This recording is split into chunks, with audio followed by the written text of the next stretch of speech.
মুহাম্মদ সাল্লাল্লাহু আলাইহি ওয়াসাল্লাম ছিলেন ইসলামের শেষ নবী ও রাসূল। তিনি মানবজাতির জন্য শান্তি, ন্যায়, দয়া ও সত্যের আদর্শ হিসাবে প্রেরিত হন।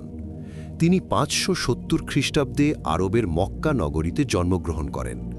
তার পিতার নাম ছিল আবদুল্লাহ এবং মাতার নাম ছিল আমিনা। জন্মের আগেই তার পিতা ইন্তেকাল করেন এবং শৈশবে তার মাও মারা যান। এরপর তার দাদা আব্দুল মুত্তালিব এবং পরে চাচা আবু তালিব তাকে লালন পালন করেন। শৈশব থেকেই তিনি সত্যবাদী, বিশ্বস্ত ও সৎ চরিত্রের অধিকারী ছিলেন। এজন্য মানুষ তাকে আল আমিন বা বিশ্বস্ত ব্যক্তি বলে ডাকত। তিনি কখনো মিথ্যা বলতেন না এবং সবসময় সত্যের পথে চলতেন। ৪০ বছর বয়সে তিনি হেরা গুহায় ধ্যান করার সময় আল্লাহর পক্ষ থেকে প্রথম ওহী লাভ করেন, যা পরে কুরআন হিসাবে সংকলিত হয়। এরপর তিনি মানুষকে এক আল্লাহর ইবাদত করার আহ্বান জানান।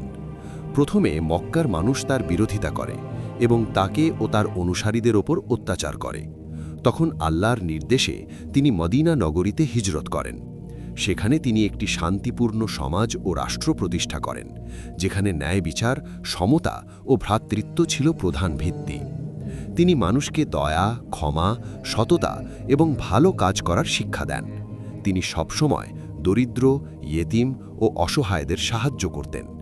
৬৩০ খ্রিস্টাব্দে তিনি শান্তিপূর্ণভাবে কাবা শরীফ পুনরুদ্ধার করেন এবং সেখান থেকে মূর্তি অপসারণ করেন। ৬৩২ খ্রিস্টাব্দে তিনি ইন্তেকাল করেন। তার জীবন মানবজাতির জন্য এক মহান আদর্শ। তার শিক্ষা আজও মানুষকে সত্য, ন্যায় ও শান্তির পথে